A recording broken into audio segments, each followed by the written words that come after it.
Welcome back, everybody, to the round of 16 for the GEST DOTA 2 Philippines qualifier. We're casting Breakfall facing off against Mafia Gaming, two teams I have personally not heard of, but they're here in the round of 16. And at this point, how many matches do you even have to win? I want to say it's only 3 games to be in the finals.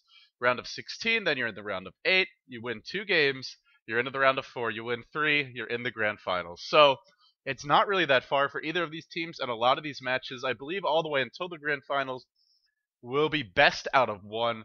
Breakfall on the dire side, BRX with the troll face, I love it.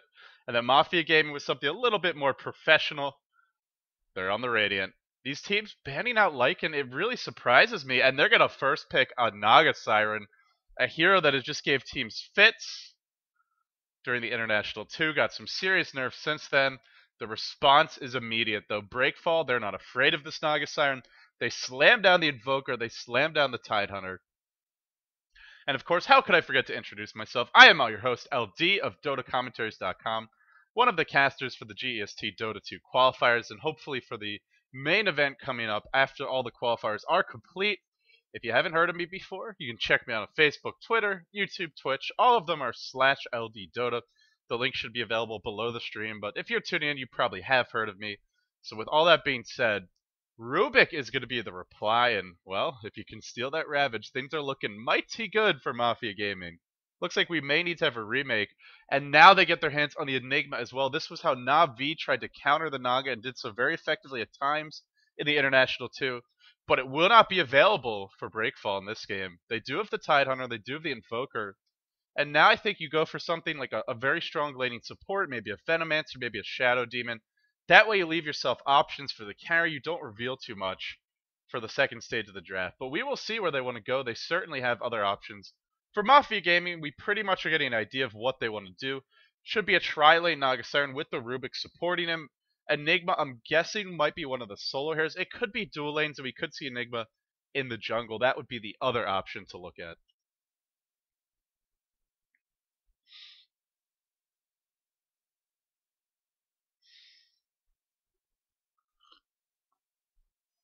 I am sipping away at my coffee right now. It's tasting so delicious. Black coffee, the best way to start your day, especially when you've only slept for 3 or 4 hours. And Breakfall really taking their time. I think they were a little bit surprised to see that Rubik and Enigma snapped up so quickly.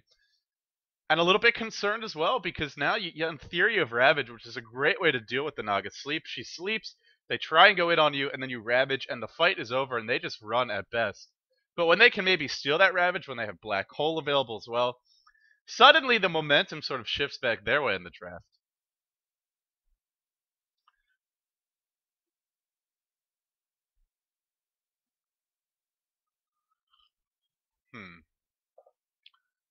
Both of these, I mean, really all the Pinoy teams, I feel, sort of trying to figure out Dota 2, trying to get their hands around it, or their minds wrapped around it, rather. For some reason, it just has a bit of a different feel compared to Dota 1, and that's why we see even heroes like Batrider being more effective in Dota 1 than they're in Dota 2. Vengeful Spirit, after a lot of thought, this could be the counter to the Enigma. This could be a way to try and disrupt that team fight. Enigma drops in, drops the Black Hole. Once you level up, swap to level 2, you have a pretty reliable counter to the Black Hole. But you got to get to level 2, and it can be or to level 11 rather, and it can be quite a while before you do so. So I don't know about this Vengeful Spirit pick. I feel there's some other heroes that are a little bit stronger who can also counter Black Hole in the early to mid game. Maybe even something, like a Shadow Demon would have been nice. Vengeful Spirit gives you a decent setup for the Invoker Sunstrike if it is going to be a Quas Exhort build, but it's not really a super reliable one. It's not a long-term disable, especially at the early levels. The stun duration is not that long. And Mafia, I'm very interested to see they ban out Spend.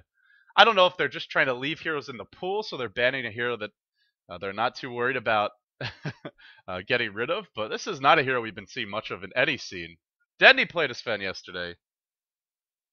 But aside from that, I mean, that's Dendy, so you can put him on Batrider, and he'll have a Daedalus in the battlefield and be carrying the game.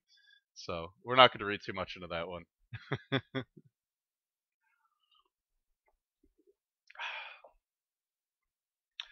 And now we enter the second stage of the draft, and Mafia, I gotta say, great, solid hero picks. a bit boring for my taste. I want to see something a little more aggressive. I want to see, give me a Pudge, give me a Juggernaut, give me something a little bit different. But very strong pick. You can't argue with it. Looks like it might not be a tri-lane for them. It may be that off-lane Windrunner. It could be their solo mid as well. And then Enigma in the jungle, a Nagasar and Rubik dual lane, and then something else to solo mid. If that's the way they want to go, let's try and figure out who is available to solo mid at this point in the game.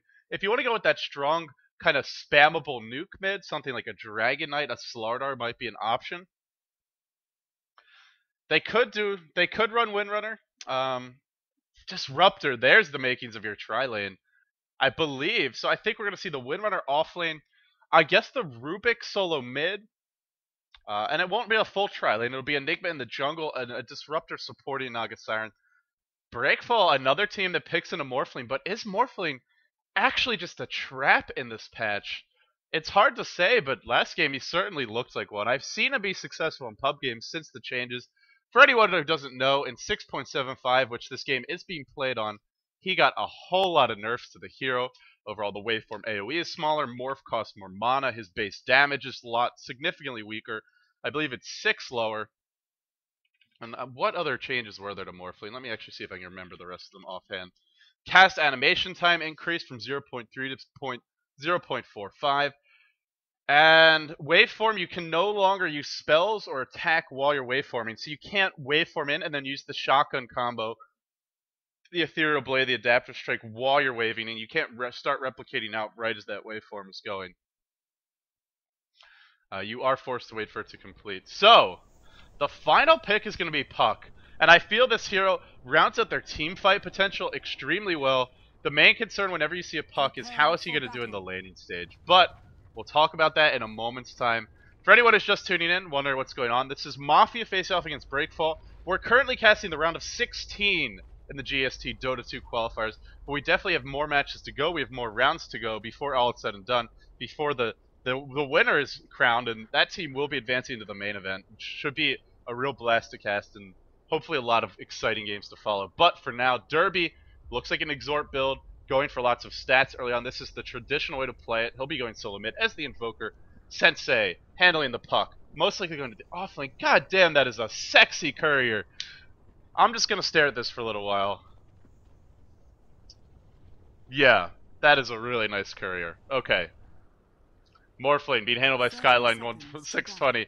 Was not pulled regen. Bought a Wraithband and a single set of tangos. He'll be handling the Morphling. Karen playing the Tidehunter. Looks like a support Tidehunter. Lots of regen picked up. The makings of our tri-lane. And then we're going to call this guy Love. Love playing the Vengeful Spirit. Observer wards. Sentry wards. Smoke of Deceit all picked up. Puck in the suicide lane. Not going to have a good time against Disruptor with his harassment. Can easily be brought down by this combo as well. You try and orb away. Disruptor glimpses you back in. Suddenly you're in the kinetic field. You've already used your one escape mechanism. And the weakness of Puck whenever he's in the suicide lane is always going to be his only escape mechanism in the early levels is that orb. And that same orb is his only real way to farm. So if you use it to farm, you don't have it to escape. And if you don't use it to farm, you're not farming. So either way, it could be a tough lane for him. But then over to the Mafia side, Pac X will be handling the Disruptor. I was just chatting about Ming Z. Going to be playing Ming Z? I think it's Z. Ming Z playing the Naga. And over towards the middle lane, Neil Guapo going to be playing that Jungle Enigma. Smoke of Deceit on an Enigma. This is curious. Can be a decent ganker, but really, you normally wait until around that 6-minute mark to start ganking anyway when you have the Eidolons leveled up, when you have your ultimate available. So it's at the point when wards are dying. So that's a little odd to see the smoke on him. But we'll see. It could definitely work. Nivek Zvek going to be playing the... that is adorable and quite a tongue twister. He'll be handling the Rubik. And Javi going to the offlane as the Windrunner. Gotta say, the Windrunner probably won't have fun either. So lane war being placed on already by the Radiant. This is very important to shut down that suicide lane hero. Really limit them from leaving the tower. It is a bit of an investment, but now it frees your support up to go pull. And you can pull and stack, and you know if they enter the lane, you know if you need to harass them, but you don't waste time just sitting here. So they can't do cheeky things like hide in the trees, hide in these trees, try and get some experience that way. Now there are some options in Dota 2. Something we love to see from the pinoy players is do your cheeky little farming. So you can go here up on this hill, you can farm these creeps. I actually don't know if you can reach them as Puck. in Dota 2. In Dota 1, you can. I know you can reach them as Prophet, as heroes with longer attack range. I believe you can... I'm not sure if the spot is here in Dota 2 to farm these Ancients as Puck. I want to say it is here. I think you can do it. I'm not positive, though. We would find out soon if he wants to. You could also go up on this hill, farm these creeps. I believe that's still viable. This spot over here, where there's sort of like a fenced-in area in Dota 1, I don't think that's available. So we'll see. I think there are a couple of options, but not quite as many for the Puck. So we'll see. He's kind of limited, I feel, in terms of what he can do. And so far, Sensei roaming around a little bit, but not really finding anywhere for too much to farm. Pack, a bit of waste of time, honestly. Should be stacking these creeps up. At least stack this camp, then you can do a single pull over here, and then look to do a double pull after that. And that way, you're pretty much coming after creep wave, and you're getting a lot of experience from this camp as well. But so far, with the Enigma jungling, he's content just to deny creeps, keep the lane pulled back as much as possible.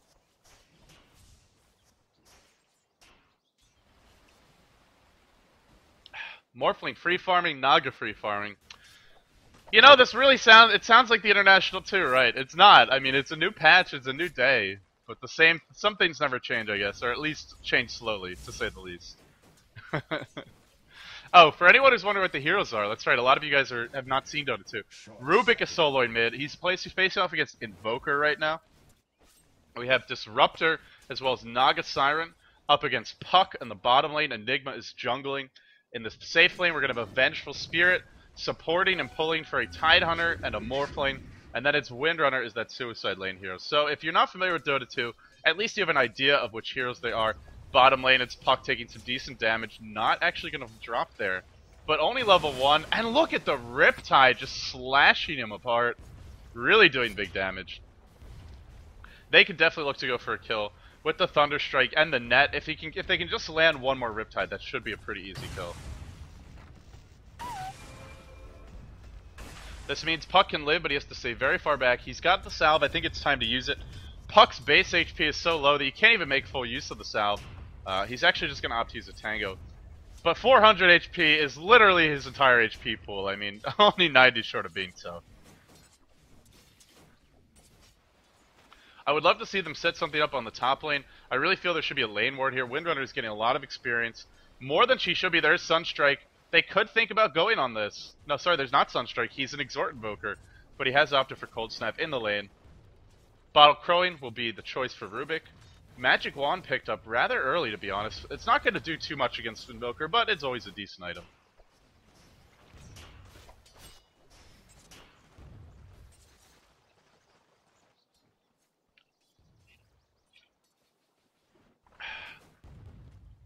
Enigma free farming the jungle. As far as gold, as far as experience goes, it is the Radiant slowly pulling ahead. Not as much of a lead as you might expect, but now they have the Smoke of Deceit online. Puck is playing in the dark. You'll notice they dewarded here to make sure that if they want to go for a gank, he's not going to have any vision. He didn't actually have any to begin with, but it's just one of these things, better safe than sorry. Actually not even going to use the smoke just yet, but I think they have to. Sensei playing this one smart. Both offlanes getting, I feel, a bit more than they should. Experience-wise. Windrunner could have shut her down harder in the lane if they had a laning ward. The one thing is that Tidehunter and Venge don't do much to harass, so that's part of the problem, but just comboing up the nukes, they could have probably kept her down a bit more. And then, of course, in the bottom lane, they push the lane into the tower, and when you're up against Puck, that means he gets a lot of experience. Maybe he doesn't get otherwise. Now Rubik journeys to the bottom, is going to pick up an Invisor, and rotates back towards mid. Invoker has not left the lane, almost level 6, really outplaying, at this point, the Rubik. 19 and 11. Exhort Invoker very strong in the lane, but Rubik is a hero that really should at least break even, if not beat him. Part of the problem is just that he's been out of the lane checking the runes. Going to check bottom rune, always going to be a big investment this early in the game. A lot of time spent walking. He has the magic wand. Now he's going to want his boots. Invoker, bottle on the Invoker. On Exhort Invoker, quite mana intensive, so I don't mind this choice too much. You can also use the bottle just to try and keep your HP regen up, and over time will pay for itself. But Puck is glimpsed back in. No kinetic field. Has not been leveled up yet. Normally we are seeing glimpse max nowadays, but I kind of like getting 1 point in each skill at level 1, just so that when you hit 3, you can maybe glimpse kinetic field a hero, just trap them out, get that early kill. Enigma smoke, chooses, oh, such an unfortunate time to walk up the hill. Right as Invoker was forced back, right as the creep wave died. And now comes the smoke bank. We'll have to see. Will Breakfall have any more success than Mafia? This is going to be real interesting. Tide leading the charge. Vengeful Spirit not far behind. There's no vision right now. Nivek is about to be caught. There's your Cold Snap, your Gush, and that is a first blood for sure. Toss back in. Sunstrike as well, and Derby claims it. Hitting level 7 off of that kill. Despite 3 heroes being there, that is the changes to hero kill. Bounties and experience paying off in a big way. And Derby now has those power treads almost available. If he wants to go for them, sometimes we see the 4-staff being rushed. There's definitely a choice of options. If you're Admir from Russia, then you get your hand of Midas. I don't think we'll see that out of Derby, but just getting the power treads can make a big difference on Invoker. Especially with Exhort. Especially with all that damage early on.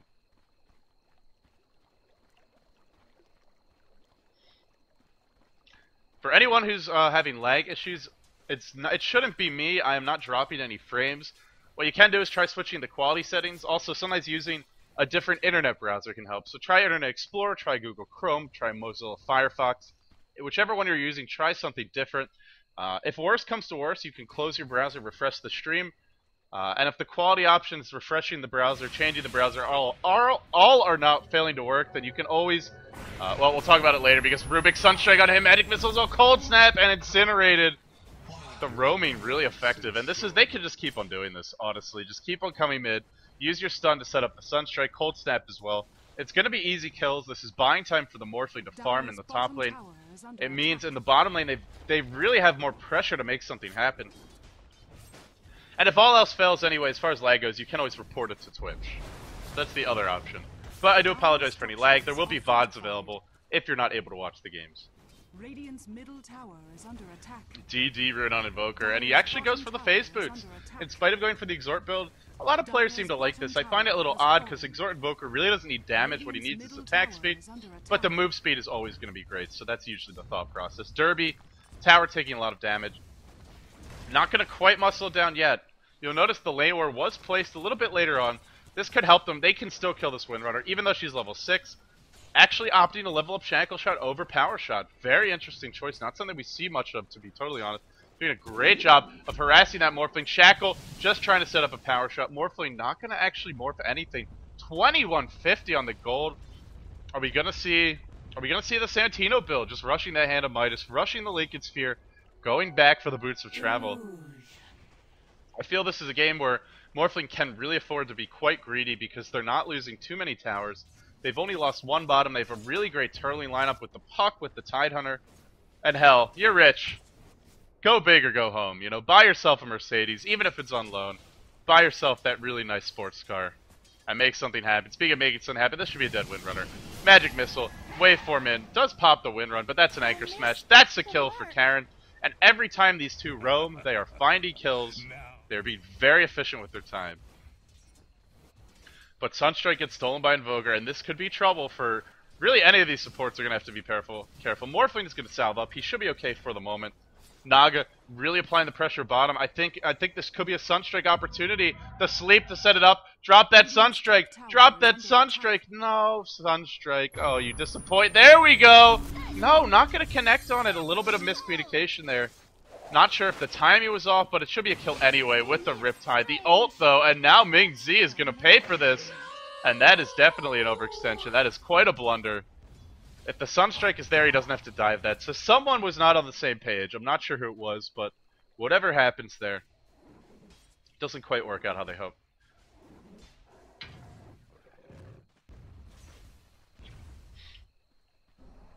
Still, Ruby can continue to have fun with this Sunstrike. Just keep on looking for kills. You have so many ways to set it up. Malefice, level 3 Shackle Shot. Sorry, level 4. He's maxing it first. This is very curious. As well as Telekinesis, Ruby can set it up for himself, to be honest. And there, this should be a dead Invoker. Need to deny the tower. They get the tower denied, and they get the kill. Beautiful play by Mafia, defending that tier 1. And that really does make up for the misplay on the bottom lanes for me, because getting that tower denied much more important than giving up a Naga death. Way more in terms of gold, and a death this early on, it's a nice amount of experience, but you're not dead for long, so you're not really missing out on too much farm time. Not really that big of a deal. Great turnaround for Mafia. And now they can pressure mid. Enigma hitting level 8. The Eidolon should be maxed out soon if he wants to. Could max the Malphus, or probably should for the third stun. A little surprised he went back and forth with those, but another Sunstrike onto Benj, and now Benj should drop. Look at this Rubik Sunstrike action all over the place. He is just having a party, and now Karen the next in line. He has Ravage, but no mana for it. There's another Sunstrike and another kill. A double kill for Nebekazek. Great individual play by him. Setting up kills, and all of a sudden the game is tied up 4-4. The tier 1 drops mid, and I don't think it was denied. Just destroyed by the Radiant, destroyed by the creep wave. So Mafia really coming back into this after a bit of a sloppy start. Way ahead in terms of gold, significantly ahead in terms of experience in the Dire. Been a little bit pressured right now, and the big question is, what is Morphling going to do as far as that item build goes? It will be the Lincoln Sphere. You could really get away with not building one in the previous version, but I feel in this particular version you kind of need it, just because Morph costs more mana, and it's just such an expensive spell that you always want to have mana on Morphling, or else he's just not the same hero. So, as a result, forced to spend a bit more gold on those regeneration items. Can't really get away with just a Ring of Aquila and a Magic Wand like he used to be able to. The teams that are battling right now are Mafia, as well as Breakfall. Mafia going to be on the Radiant side, Breakfall on the Dire. So those are our two teams. Again, this is the round of 16 for the GST Dota 2 Philippines qualifiers. Naga Siren scouting things out with the illusion. Should really be sending one down the river right now. This could be a lot of trouble for her. Remember, there is no ult. Now there is. Enigma waiting. It's a trap. It's a bait. It's a Sunstrike. Black Hole. Ravage cancels that. The meteor splashes out. And the sleep just too damn late. Oh my goodness, you gotta catch the tide, but it is real hard to do so. Now Naga will escape in the end. No, she won't! Oh, she was in vision! Oh no, you gotta go behind the tree line there. The cold snap to cancel the TP, and Breakfall turns the game right back around. Meanwhile, in the top lane, they will find a kill on the Morphling. Shackle shot to set that up, and now it looks like it might be a bit of a trade. The Radiant definitely a better position to push here, though. Tower gonna take a lot of damage. No Ravage, no Dream Coil, and so that means that Breakfall has to forfeit a tier 1. And in spite of the fact that Mafia kind of messed up that fight, give up 2 kills that they would really like to have avoided, their counter kill comes top, and then more importantly, when Mafia is finding kills, they're in position to pressure towers, get that map control, and really pull ahead in terms of gold. So I gotta say, Mafia should still feel quite good in spite of that sloppy team fight. Radiant's bottom tower is under attack.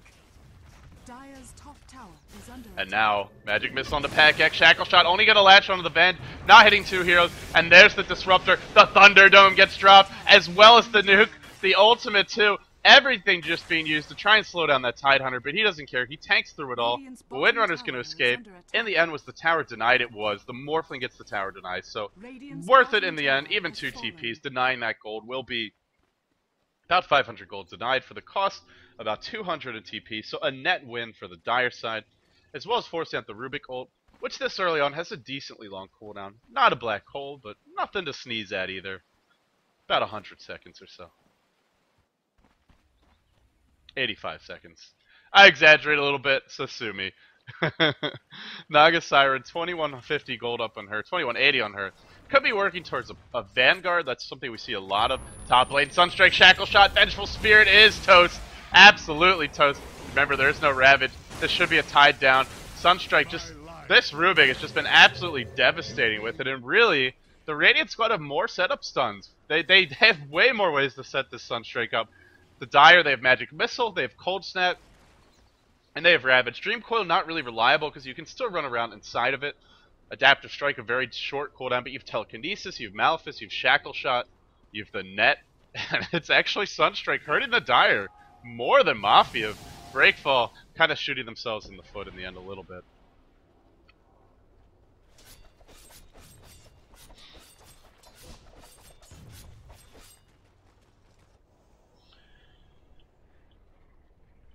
Still a decent lead for the Radiant, not an overwhelming one, but if you're not beating a team fight lineup like this early, it's got to be a concern in the mid game. Morphling's died a few times. Or he's died once, rather, and he's not really getting that many kills.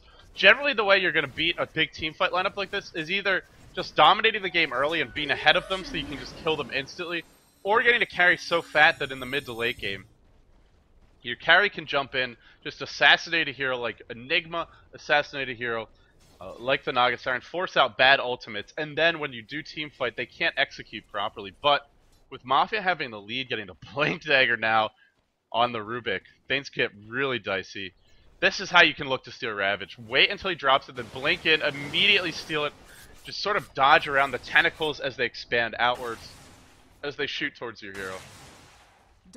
And if they steal a Ravage, then the team fight becomes absolutely unstoppable. I mean, really, Breakfall cannot afford to give up a Ravage.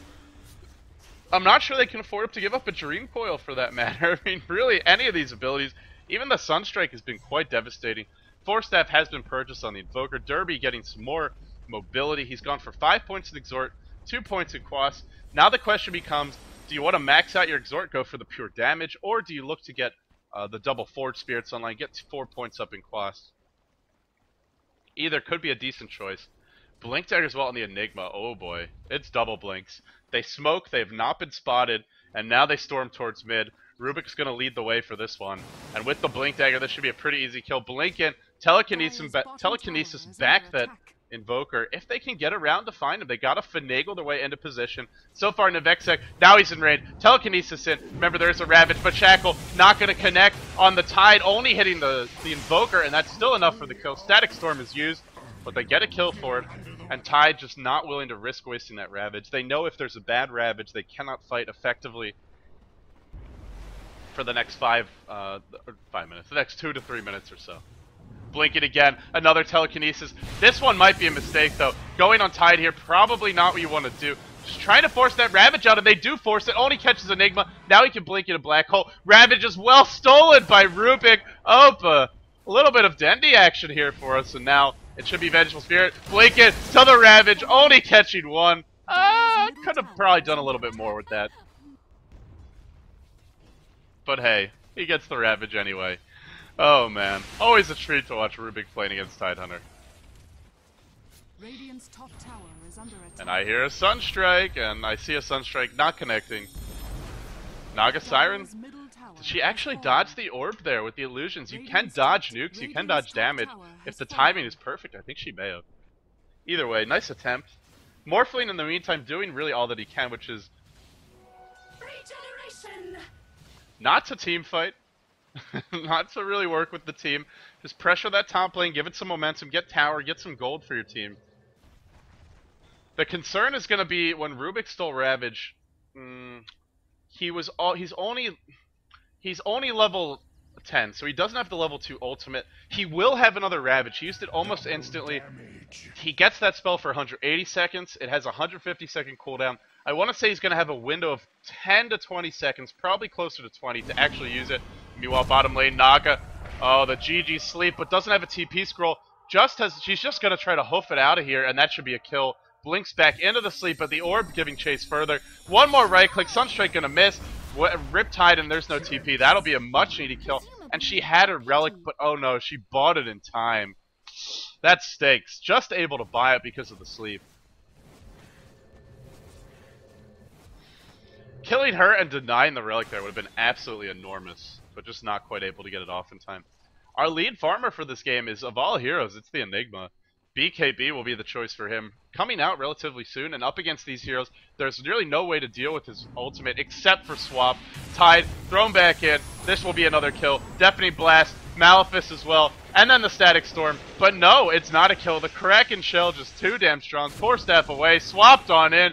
What was stolen there by Rubik? Oh my goodness, he is so close. And Enigma! Enigma actually finds the kill on the Tide in the end. Glimpsed back into the middle of that fight, and he pays for it. Thank you. Such a chaotic mess. They try to swap him away, but just not quite able to do so. Rubik now with the Blink and the Ravage. Oh, he's got to force a fight right now. This is just jump in and Ravage that puck, because you're not going to have it for much longer. Go on. You know you want to, but she blinks away. Force Staff in. Shackle not there. Still chasing. Still wanting to go. And he's going to run out of Ravage. Just Ravage the creeps. Come on. We want to see those tentacles. Come on, Navek. Come on, Navek. He's not going to use it, is he? Oh, he's got like 3 seconds right now. 2 seconds. 1 second. Blink Ravage. Blink Ravage. He gets it off. Oh, beautiful play. And that should be puck down. That is puck down. Just in time. Nicely done. I actually thought it was going to run out there, but literally down to the wire. Shackle on 2, and then something stolen. What was that? Ravage again. Oh, Rubik could have stolen it again, but he used it just a bit too soon, and now the Deafening Blast bringing him down, as well as the Chaos Meteor, and now Disruptor running, so a bit of an overextension here. Glimpse back. This might end the chase, but swap it onto Rubik. This will be a huge kill. He's level 11, and they will get that kill. Naga just going to be looking to farm that Radiance. Really no interest in this fight. Karen's still chasing. Has the Gush. Not able to get in range. Getting fogged a little bit there. And they'll back off in the end.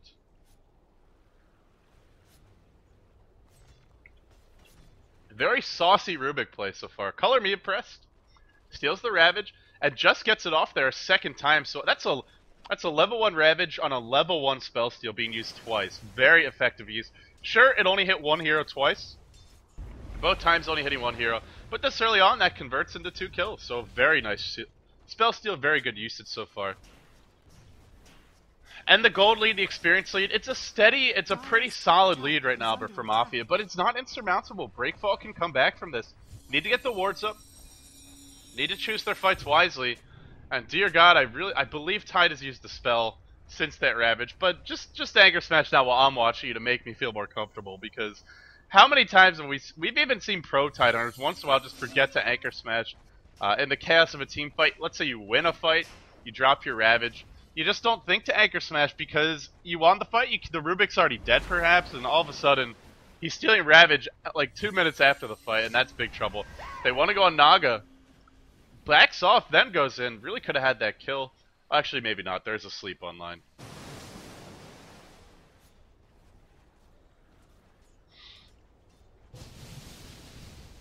Morphling Wave forms out. Almost getting the Lincoln Sphere. So farming reasonably well. But not quite at the level of the Nagasar. About 200 gold behind. And because she has the Radiance, you can start to really accelerate your farm. Farm one lane with the Illusions. Farm another area of the map like the jungle with the hero. You can just sort of move everything around to be as efficient as possible. And Morphling, as decent of a farmer as he is, you can spam that waveform, but it's not quite the same. Rubik is invis. Rubik wants to go. Oh, he wants to steal Ravage. 4-step in to the Shackle. Rubik thinking about starting things off on the Tide. Not the easiest hero to bring down, and Ravage is down. Ready in 1 second. Could Ravage? No, he doesn't really Ravage properly, and Rubik sees it. He's out for blood. He wants to steal this. Where's the Anchor Smash? Oh, he did an Anchor Smash. He's got the Blink. He's got the Ravage. Drop that Ravage. Drop that Ravage. He's going to blink back in 2 seconds. Blinks it. Ravages everyone. Oh, it's a disaster. It's chaos. It's a massacre. And Mafia, you got to Anchor Smash after that Ravage. That one just not really acceptable. And that is going to cost Breakfall. Absolutely big time. Now it's Skyline. Next in line. Something stolen. This time it's Replicate. Oh, man. Giving up Ravage to this Rubik. Really costing Breakfall. Sunstrike, not going to connect, barely missing on Ming Z. Oh, the pain. That is just painful to watch. Ay, ay, ay. You know, what else is there to say? It happens, guys. It really does happen. We've seen players, even players who are at the International, to give away Ravage in situations where, you know, people expected they would. It's in the heat of the moment. You maybe forget to Anchor Smash. You press the button, but then you cancel the animation. You know, these things do happen from time to time, but oh boy, when it happens, and Rubik is there and he's ready, he's going to make you pay. Has Replicate now, not really the best spell to steal. In fact, probably by far the worst out of everything Morphling has. I mean, maybe Adaptive Strike, but you really want more if you really want Waveform. And I'm actually a little surprised he stole another spell. I feel, hold on to that Ravage, and it's just such a potent ability.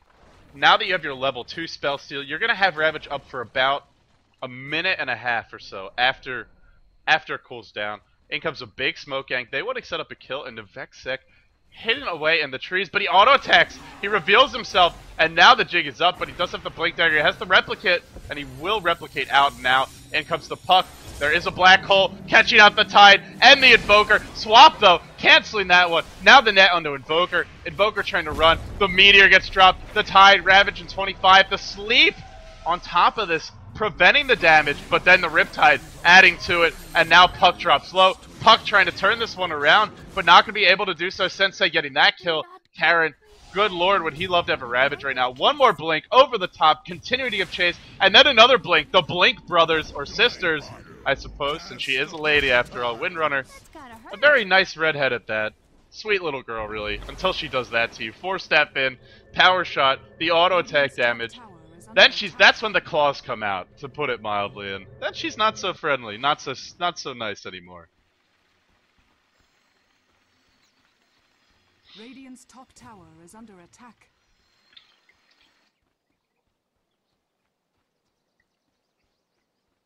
So right now, what are we looking at as far as our item progression? Definitely something we want to keep an eye on this game. Blink Dagger up on the puck, looking towards... It could be one of two things. Now, the Pinoy pucks really love getting their Dagons, but I think in this game we could expect to see a 4-step. That's the more traditional puck item pickup.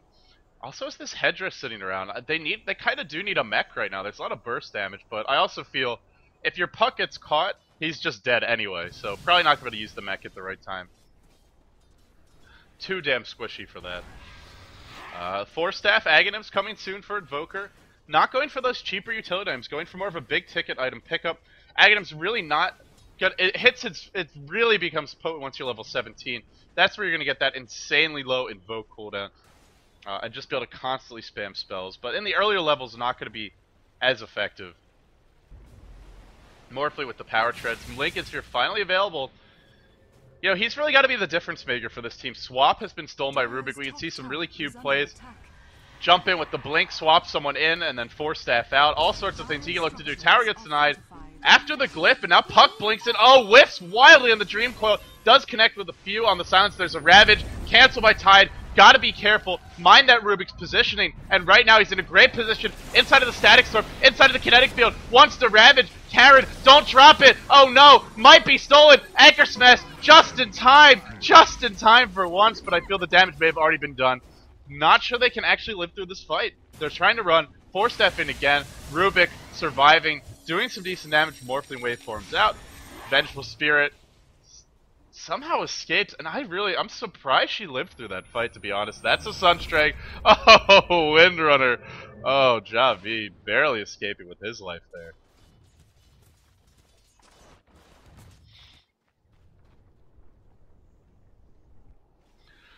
So another big fight. Tower was denied. That's one very important thing. But now the Ravage is on cooldown. And every time that's on cooldown, that is a decent window of opportunity where BRX really can't do anything. The good news is they don't have to worry about being Ravage this time. Rubik with Anchor Smash still very strong. One of the better abilities in the game to steal, but not quite a Ravage, not quite as devastating. Puck just flash farming her way through the jungle. Sensei working towards that 4-step, still not quite able to pick it up. Morphling Waveform stack. The big concern right now is how does Mafia actually lose a fight? Everyone is just so durable. When things get dicey, your Naga just drops to sleep.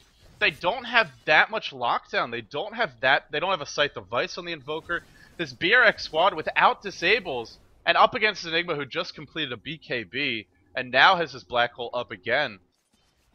Actually winning a fight this convincingly is going to be so hard. Sensei Shackle to a creep. This should be the death of him. Static Storm as well, and he will fall down there. Picked off.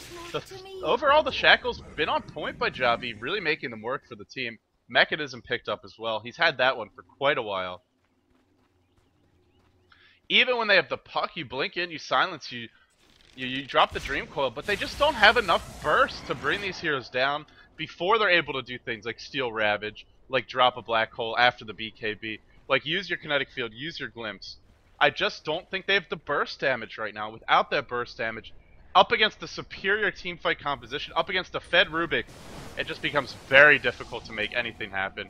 Rubik 5-3 and 14, 19 of 22 kills, participated in almost every single one. I believe that's 85-90% or so. But the Roshan fight is about to break out. Here we go. Tide, no Blink Dagger. The Naga Illusion is going to be scouting things out from one side, Ben scouting them out from the other for the dire side. Pack X trying to work a deal with these Forge Spirits. Very aggravating. Meanwhile, the Naga Illusion's just really being a nuisance as well. Both teams just sort of poking each other in the eyes, and everybody's unhappy. Everybody's eyes are itching. but nobody's really getting a clear advantage until this happens. The smoke yank in, haste on the Rubik, as well as the blink. Probably going to grab the tide again. There you go. The sleep after that. Shackle Shot could set this up, but they really need the Static Storm or the Black Hole. There's the Static Storm. That Kraken Shell cannot help you with until he gets out of there, but brought down again, and he knows he can't be reckless with that Ravage. Cannot afford to give up Dream Coat on the Enigma, but BKB means that he doesn't care about that. He gives chase. He's got the blink and the Black Hole. Does he die for this one? No, so the BKB used up. Ravage not used in that fight is available. And by the time they get back to this Roshan, will they be able to do it quickly enough? I believe they will. Invoker has a lot of burst damage though, and with the Aghanim Scepter, maybe you look to contest this one. There's your power shot. Forward Spirit working its way in. Sunstrike is going to connect, and that's Rubik down to half health. Before the fight even starts, 4 staffs out of there. Has to get out of that pit. Can't deal with the damage. Windrunner tanking this. Naga kind of running. Remember the sleep. Not level 16 yet, so it does have a longer cooldown. Bench could look to swap someone. Could look to initiate Morphling, creates the replicate. Trying to just give himself a plan B to get out of here. Kinetic Field being dropped. Roshan dropping low. They gotta go now. Puck wants to steal it. He wants to go. Sensei jumps in. Doesn't get the Aegis. Oh, that's unfortunate. Remember, there is Ravage. It hits beautifully on the Naga and the Sunstrike. And do they get Ravage? They steal it back. The Rubik does steal it again. And the Black Hole and the Meteor. So much damage on this fight onto both teams. And Naga comes back to life. But will it be enough? It looks like it should be. Killing off the Morphling. Wants to go on the Invoker as well. God, this Rubik just always stealing Ravage, and it's so tough for the Tidehunter at this point. Earlier, you could argue it was his fault, but now, when Rubik has 4 staff and Blink Dagger, good luck trying to protect that Ravage. If you want to protect it, you're just dying. You're getting caught by the Static Storm, the Kinetic Field gets dropped, and Kraken Shell won't help you there. You can't actually remove that silence, that AoE silence. You also can't Kraken Shell out of Black Hole, so at this point, it's really not fair to blame the Tidehunter. It's just a situation where the only way he's getting off a good Ravage is if he's somehow able to counter-initiate, but in that situation, they didn't have that luxury. They had to force the fight then because the Roshan was about to die. Dire's structures are fortified. Javi swapped in. This should be the death of him. Maybe not. Magic Missile and Anchor Smash so low, but 4 snaps on out. Oh man, and the Riptide Illusions, Vengeful Spirit, gonna die to the Illusions. I commend you to the depth. I'll tell you man, supports, they don't have a fun life. It is just not fun being an underfarmed support on the team that's losing. No fun, sir. I tell you.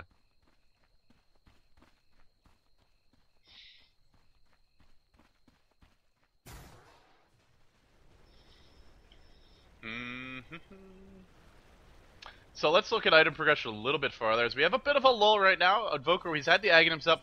I think the big thing right now, you got to get your Invoker to level 17. That's where you're going to be able to use all of the spells regularly.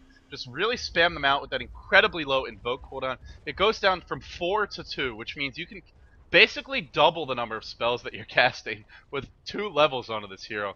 So because he went for Aghanims, getting those levels is going to be real important. I think if they can get them, they have a fighting chance. It's still going to be very difficult to win a fight, especially with Naga getting a heart, especially with the Morphling not progressing whatsoever. At least it will stall out the inevitable, but before that time, until that is up, well, good luck. Good luck defending before then. 4 staff up on the puck. Aside from that, the Radiant Squad just continuing to work towards that next level of items. The Ultimate Orb being picked up by the Windrunner. And now the Enigma, Hood of Defiance going back for a 34-minute pipe, but I actually like this choice a lot. You're up against an Exhort Invoker. It's enough nuke damage that he almost requires a pipe by himself, but Shackle on 2 from Javi. I hear a Sunstrike. Not sure what that one, if it actually hit anything, but we don't care about that. Glimpse back at Kinetic Field and Static Storm. No Ravage for you, sir, says Mafia, and they are just steamrolling, bull rushing mid. Phase Shift cannot blink out of this. Now he can. Oh, maybe didn't chain that one up quite right. But very hard to do so. They had Black Hole in 3 seconds. I think they could have waited and gotten 2 more hero kills there. But a little bit of miscommunication. No big deal. And the Riptide Illusions just really sustaining this push, driving all the Dire heroes back, driving those formerly known as the Scourge. I gotta say, Scourge is a little bit nicer than Dire. I like the names better in Warcraft 3 as far as the team names go. One of the few things I miss about that game, but copyright issues, guys, copyright issues. Nothing we can do there. And now they are going to breach high ground. Everyone balled up. Naga Siren, now the ult gets outrageous. Blink in. to the Dream Coil, Orbin to the silence, and then the Deafening Blast. Black Hole wasted. Oh, what a beautiful play by the Invoker, and what a misplay by that Enigma. Karen charges in, head full of steam. Ravage, is it stolen? No, immediately with the Anchor Smash, and unfortunately Nebek not able to steal his 4th Ravage of the game, but hell, 3 is pretty good. They do get the wreck. Sunstrike gonna barely miss, but I think Morphling may just be able to get this kill. Is there a Blink Dagger? There is. He can blink away. Oh, the frustrations. They continue to mount for this squad. Level 1 Flex Tornado, not gonna do too much. Tidehunter drops to the Windrunner. Now Windrunner still running. Still trying to survive. Meanwhile, the same with Disruptor. Shackle on 2. Job B, killing off the supports here. 1 down, once 2, but there's the silence. They wisely turn back for him. And God, that was a massive load of goal. Ultimate Orb up on the Morphling. And now the Sunstrike. Oh, incinerated! Oh, the beauty of it all. Derby making me smile.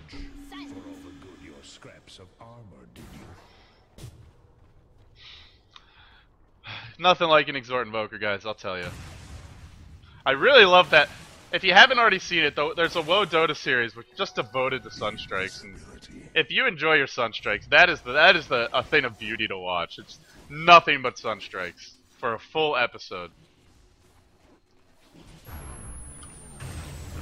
It's just harassment at this point, but that one got split up between the creep. Morphling's invis. Morphling wants to set something up. Pipe, in spite of Enigma airballing that black hole completely, he still managed to pick up the pipe. That's the beauty of knocking out all these towers. Massive gold lead. Massive experience lead. Again, I still feel this Dire squad, they have a slight shot. It's going to be really difficult. But I think they have the burst damage from this Exhort Invoker to bring down everyone except for the Naga. The Naga's the one hero you're not going to be able to kill. But what you can do is kill off all the supports. I mean, it's very tough, but especially because of how aggressively Mafia is playing. There's a fighting shot, but realistically, this is Mafia's game to lose. Let's be honest about that. Morphling's getting pretty fat. He's working towards the next item. I think it's going to be a Manta style. Removes Malefice. Decent way to dodge things like Shackle Shot if you time it properly. You can't Manta out of the Static Storm silence, though, because it's just in an AoE around you. It's not a targeted silence of any kind.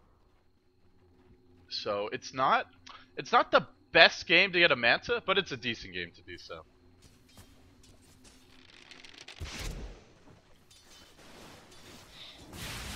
Now they're going to pressure bottom, and really what they should be doing is just play this one safe. Let the Naga Siren go in first, drop the sleep, and then you look for a Shackle Shot, then you look for your BKB Black Hole. All you have to do is catch the Vengeful Spirit, and it's still only a level 1 swap, which means canceling that Black Hole, extremely difficult. You don't need to get everyone in the Black Hole, you just need to make sure you get Venge and maybe one other hero, then you're guaranteed to get 2 kills. And with those 2 kills, I think you should be able to end the game.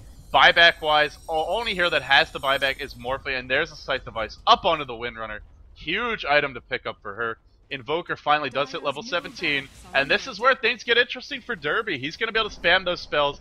In 10 minutes time, you should be, or 10 seconds time rather, you start off with 2 spells, then you can invoke another 5, so you can use 7 spells in those 10 seconds. Blink away from the puck, just trying to slow this push down as best he can. Orb in, blink on out. Shenanigans from him. And look at the defensive posture. They have to just put wards everywhere just to try and get some map control. But really these wards irrelevant at this point because they can't leave their base. But just one more area, these already poor supports are forced to spend their gold. That's why we see Venge with nothing, just with the Bracer. Under-leveled, not too happy. You compare that to the Disruptor sitting on 4 steps, sitting on Arcane Boots, that's pretty good, but the Ice Wall gets dropped. Naga Siren plows her way through sleep, catching quite a few. Gotta find that Venge. Can't Black Hole. Black Holes without catching the Venge, and now the swap could cancel it, but no, just cancels it herself in a horrible fight for the Radiant. Absolutely atrocious. Rubik not able to steal what he wants, gets Anchor Smash again, not able to get that Ravage, and with Naga dead, they're forced back. Really poor execution there. Enigma, the one here he had to catch was the Venge. Just stops his own Black Hole because he realized he was about to be swapped anyway. About to have it canceled anyway. Shackle on 2 though. They may turn this around. It's a bait. It's a trap. Swap on in. Stunning up that Windrunner. But now the waveform as well. And then comes the Sunstrike. Just barely gonna miss. All the spells being used now. There's a level 1 Tornado. Excuse me. Yes, still level 1. But getting the kill. BRX, Breakfall are turning this game around, and we're not done yet. They may be able to get this Disruptor. In fact, I believe they will. Gotta go back to Quas now. Need that regen. Need to survive, and will survive. Deafening Blast, Magic Missile, and they all live. Oh my god, what a defense by Breakfall. There is still a pulse. They are not out of this one yet. I know a lot of the people in the chat were calling the GG. I haven't even been reading it, but I know you were calling it, guys. And well, it's still a Mafia's game to lose, but man, what a beautiful symphony of a team fight for them. And the big mistake there is Enigma not catching out the Vengeful Spirit with the ultimate. That is the one hero you must catch, and then you can get off a proper black hole. But without that, everything falls apart.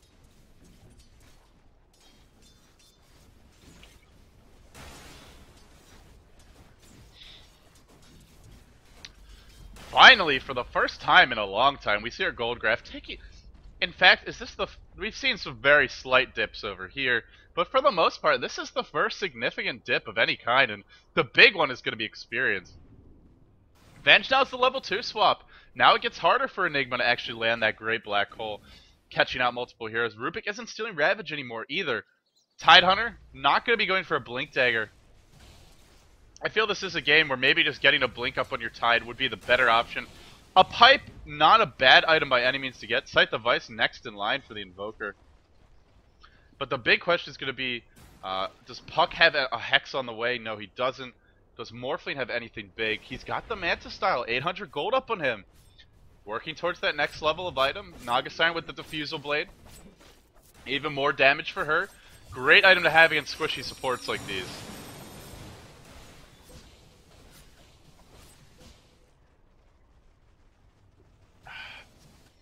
They're going to try this one again. 4 heroes grouped up bottom. Can Naga actually join them? No way to do so. No tower to TP to. Can't really walk across mid right now. I guess they're going to go for the split push then. And here comes the smoke. Oh, this could be a big fight for BRX, for Breakfall. And very wisely, the Radiant are going to back off. They should not be fighting without the Naga right now. They need that damage. They need that sleep as well. Oh, this could be really bad. This could actually be a massive victory. If Breakfall win this, Roshan is up, and they know it too. They can look to go for it. Are they going to be able to find the opening, though? Magic Missile dodged by the BKB. Walks back in. The swap is there, but Venge walks into the black hole. Oh, what a mistake, but it doesn't matter. It's working out anyway. Enigma taking some damage, going down. Rubik with the haste, trying to steal off this Ravage, but it hasn't been dropped just yet. Not even going to use it. They win that fight, and they do so without using a Ravage. Now they will be forced back towards the top lane. Got to defend this one. Rubik looking to cancel a TP, I believe. There he goes. Blinks on in. Onto the Vengeful Spirit. Not much damage for him, though. But the Magic Missile gets stolen. No, the Howl gets stolen! What a beautiful play by Venge as well. Meanwhile, we'll have to talk about that play later because Naga TP now with the sleep. Should escape. Doesn't get the tier 3. What a play by Venge, though, making sure before she TPs to use the Wave of Terror so that Rubik could not steal Magic Missile, could not cancel her TP that way. Just one of these small little things that support can do. And getting away there, it's one less hero that's down. It really limits the Radiant. The Onslaught stymied again right now. Mafia, I mean, for a team that was so far ahead, you just gotta fight with your Naga. You don't need the split push. You need to be caught as 5. All you have to do is Enigma catch Venge +1. It's still the same recipe for success in these team fights. Easy for us to see, though. Very hard when you're in the heat of the moment to catch these things out. And Sunstrike scouting out Roshan. They already know it's there, but just making sure the Radiant aren't going for it. Sentry Ward's getting dropped. Worried about the wraparound Smoke Gank. Want to make sure that there aren't any Radiant Wards here spotting out their movements as well. Observer Ward getting dropped too, and now they go into the pit with double Forward Spirit. This goes pretty quickly. Morphling, next level of item coming up soon. He's got Alacrity on him, and Morphling, despite the nerfs, at this point in the game, I feel he's pretty much the same hero. The mana cost changes, the waveform AoE, not that significant at this stage of the game. Roshan just melts, and that's an Aegis on the Morphling. What a ninja there. Breakfall, are they really coming back into this game? One of the more impressive comebacks I've seen in quite some time, and I'm excited. I'm honestly at this point, I feel you gotta be rooting for Breakfall because first of all, Mafia picked Naga Siren. And man, if that hero doesn't just make us all want to quit playing Dota, I don't know what does. I'm sorry. Oh, that hero. So frustrating at times. But that's neither here nor there. Mafia pushing the bottom lane. Naga Siren here, but her team is not. They gotta get with her. They gotta be fighting as a 5-man squad. They're a 5-man unit. They built their lineup this way. They built it to fight as 5. But of course the Dire should not be aggressive. They have some vision. They have an idea of where the Radiant are. But jumping on Naga, this is not the hero you want to focus. With the heart, with the sleep, with just so many ways to survive in team fights. Again, the objective is focus those supports, burst them down, pick them off, and then win your fight that way. Invoker has buyback. The other thing about this fight, key heroes are going to have buyback. The Morphling has an Aegis, and he's got buyback. And of course the Invoker does as well. Rubik, the only hero, does for the Radiant. The tower goes down to the siege. Can just do a slow and steady siege here. Don't really have to commit too much to a fight.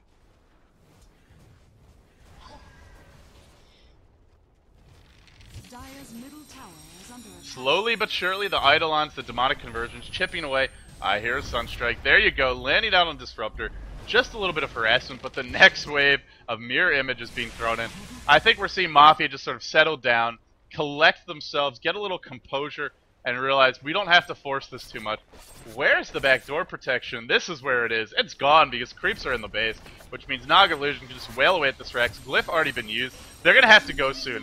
BRX can't just sit back and wait. I feel at this point, maybe you try and go for a wraparound smoke gank like this. Just try and backstab them, because if you just wait, and 2 or 3 Naga waves of illusions, you're just going to lose the fight. They're going to barrel straight down the lane, though. I'm not sure this is the best angle to take. You're running up a hill. That's where Enigma can blink in, BKB, and instantly drop the black hole, but blink in, Dream Coil, and the silence. No silence there. It was already used. Static Storm as well. Puck is dead. Ravage. Telekinesis to throw him up in the air. Did Rubik get it? Did Rubik get it? Yes, he did. He stole that Ravage. Beautiful play. Black hole by Enigma. Canceled, but it doesn't matter. The big deal there. The big damage. Or maybe it does. Enigma drops. Morphling really getting out of hand. Naga was picked off. And now Windrunner dying. Ravage stolen, and they're losing the team fight. I really can't believe that. Morphling showing that he is much more of a damage dealer in the late game, though, than the Naga Siren. Much more of a hard carry. Naga Siren can scale pretty well, but just not really built around it. Much more of a team fight initiator, sort of a utility carry. Still, they win the fight, they lose a tier 4 mid. They still have their Aegis up. I think you gotta look towards your next level of items. Morphling, maybe a Butterfly is the way to go for this. Ethereal Blade, even at this point, wouldn't be too bad, though. They really do need some damage, one way or the other. The nice thing for the Radiant, although that fight goes poorly, they now have Ravage on the Rubik, and because he's a level 3 spell steal, he's going to have that Ravage again. Hold on to the Ravage, wait for it to cool down. Even, do they have time to wait for the Black Hole to cool down, though? That's the question. Just doing the math quickly. Yeah, they definitely do, because spell steal 300-second duration. Wait until the Black Hole cools down, wait until the Ravage is online, then group up as 5, and because you already have Ravage at the beginning of this team fight, you can just be a little bit more aggressive with your initiation. Sleep, blink in, drop the Ravage. As long as Morphling doesn't have a BKB, which he's not going for, there's no way for this Dire squad to dodge the sleep, to avoid the sleep. I suppose you can try and blink dodge it if you're really quick as Naga walks in, but you can't be anywhere near him. So that's at this point, Mafia, another fight that they really just got outplayed in, but still in a position where I feel they can look to take this game. But man, the gold graph really settling down, and at this point, if you look at the relative amount of gold earned, it's still 15,000 gold differential, but 15,000 gold differential now is not the same as it was 10, 15, 20 minutes ago when we were sitting at a 10k lead, because now they both earn much more overall gold, so percentage-wise, it's just not as much of a difference. And that's why we see this level of items coming up now, Morphling getting close to his next big item. The Scythe device complete on the Invoker. Keep in mind, do they have the buybacks? That's going to be a real big consideration, though. Naga buyback, Rubik buyback, Disruptor buyback, and nothing on the Dire. But they do have an Aegis on the Morphling, especially with the Alacrity on him. Almost fully agility morph. Naga just barreling down bottom, wants to force these TPs back, can just go straight onto the wreck. Creeps are already in the base, and they're going to have to be forced back now. But will the TPs get cancelled? That's going to be our big question. Nope, nobody there to cancel them. Naga Cold Snap onto the Meteor. A lot of damage as well. 4-staffed away. Dream Coil is going to miss again. Not the best Dream Coils this game. No Silence either. Needs to get that Silence off. Silence will connect. Ravaged by Rubik, though, onto. This should be a double for this team, I believe. Naga Siren stealing something. Sunstrike stolen, not going to hit. And now they're forced to walk back. They didn't TP. I'm really not sure why. Oh, they were being chased the whole way. That is why they never TP'd. Morphling, though, finally arrives, killing off the Rubik. The tower's still alive, and now Morphling starts to get very scary if he wants to fight. If he wants to be aggressive, which he's a very fed Morphling, he probably does. There's no swap. If there's a magic missile, this could be a kill, but no, Enigma waits in the wings, and that will force everyone back. Oh, he is going to come back to the fight, but it's the Venge who comes back by Disruptor Glipsium in. That was ballsy by PackX, gotta say.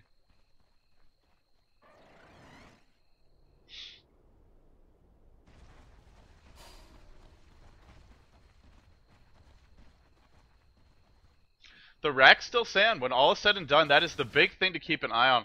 Extremely low, extremely vulnerable, but they have glyph and they haven't lost racks. The frustrating thing for BRX right now is Breakfall can pretty much just get split push. Mafia don't have, even though they have the team fight lineup, it seems they're better off not team fighting. Morphling goes for a very late Ethereal Blade. I kind of feel like a Butterfly is the better choice. But then again, he doesn't have a BKB, so now the backdoor comes. This forces back the TPs. Dreamcoil onto Windrunner. If they get a couple of kills here, this could be big. Magic Missile onto the Windrunner. Just really wants to finish off that Rax, and she will solo it down. Maybe at the cost of her life, but now the Sight Device comes in. Jabe, Yulst up into the air. Does he have a 4-staff cooldown? No. Magic Missile into the Orb, into the Gush. They get the kill, but at the cost of a second lane of melee creeps being Raxed. Replicate on the bottom lane. Meanwhile, score is now 35-29. The big thing is the Dire are not in a position to really take advantage of the fact they're winning these fights. They're winning fights, but they're not able to do anything off of winning those fights. And I think this is getting to the point now where you have to just take a risk. Say, okay, we're just going to give up on defending. We're going to force you back. We're going to try and go for a base race because we have an Morphling who can get Alacrity applied to him, who's got a Manta style, who's really the fastest pusher in this game by far. Nagasarn is not going to be able to match his pushing power, especially with the Invoker there in support, and with the Vengeful Spirit providing the Vengeance are a lot of plus damage onto him. And it looks like that is the game plan. Remember, there is not going to be any glyph, so we now enter into base race territory. Ladies and gentlemen, it is time for Skyline to barrel down this tower. There's no glyph. They're going to lose a lane of racks for this, I believe. No, maybe not. In fact, the Naga just retreats. I think just stay top and just try and Mineski your way to victory here. Just keep on split pushing, keep on cheesing this one up. But they're going to play it a little bit safer, a little bit more conservatively. They back off. They don't want to give anything up. I think you can play that game of chicken, though. I think you don't have to retreat right away if you're the Naga. It's okay. It works out decently. They don't lose racks in the end. Nothing really to complain about too much there for this team. And I'm just going to leave it on buybacks at this point. And now everyone's starting to get the buybacks. Morphling has one. Invoker has one. Rubik, Enigma, as well as the Disruptor. The only key heroes that don't right now, I'd say, are the Windrunner and the Naga. Those are going to be your two big ones. Top lane, it might be Ty getting caught. Oh, this could be so bad. He is one of those heroes that doesn't have buyback. Telekinesis back in. Something stolen. Only the Gush, but this should be a kill. I believe, unless they get there in time. Maybe not, but Glimpse back in. Oh, no. Karen! Karen! Get that Ravage off! Not able to do so. And without the Ravage, without the buyback, this might be a very anticlimactic finish. I feel they do need that Ravage to win a big team fight. Maybe not, though. They are killing off the Naga Illusions pretty quickly. Exort Invoker, one of the best heroes in the game to deal with Naga Illusions because very vulnerable to that magical damage, taking a lot of bonus damage. Invoker providing that burst. He rotates down bottom. Now they might be pulled apart by the split push, the massive creep momentum on one lane. Invoker being forced to use a lot of his big team fight spells, the Ice Wall as well as the Tornado. And he maxed Quas. He did not go back for a Wex max, which is more normally what we see out of Invoker players in the late game. Normally once you have 4 points in Quas, you have your double forward spirits, and generally players go for Wex after that. Make your Alacrity stronger, make your Deafening Blast, your Meteor very powerful. But Derby has opted to do this one differently, and because of that Tidehunter dying, they're going to lose the tier 3 top. Now the racks are fully exposed. The glyph is now used up. Or has been used up, rather. And this becomes this is do or die for Breakfall.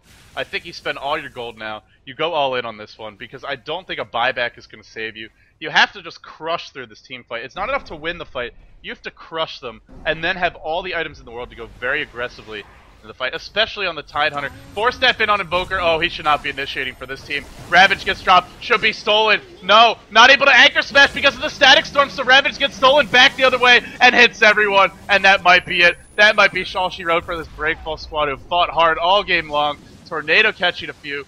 They used up their big team fight initiation. The Forward Spirit's there. Naga Siren just not really taking any damage from these, to be totally honest with you. Derby, Malphus into the net. Morphling, Ethereal Blade, but don't shotgun the Naga. You really can't hope to kill her. He tries to, it's not going to work. And now, without that next level of items, without the Ravage, they lose the third lane of Rax, and it will be our GG. Mafia are the ones to call it first, but it's really not an early GG. Telekinesis, Derby, think he's trying to Ghost Walk here. Tornado on the creeps, 4-staff away, 4-staff in by the Windrunner, and then the throne dies because I was busy watching the action. Oh boy, what a heartbreaker for Breakfall, I gotta say. What a heartbreaker. A moment of silence, please. I was really rooting for them. Alright, guys, that does it for our round of 16 game, at least for this one. Not sure if we're into the round of 8 yet. I think we might have a bit of a break. I think this is one of the first games to compete. Then again, it was long, so maybe not. But that does it for Mafia versus Breakfall. You've been watching the GEST Dota 2 Philippines qualifiers, and we should be coming back soon with more games. And the first game, very one-sided stomp for the previous series I cast, but this game, much more exciting. And hopefully we're going to see some great epic games the rest of the way. Shout out to Nivek Kazek for really impressive Rubik play overall. But Breakfall as a team, despite the fact they lost this one, I think they fought really hard, showed some great fighting spirit, deserve a lot of props from you guys, the viewers. Anyway, I've been your host, ld of dotacommentaries.com. Stay tuned, more games coming up soon.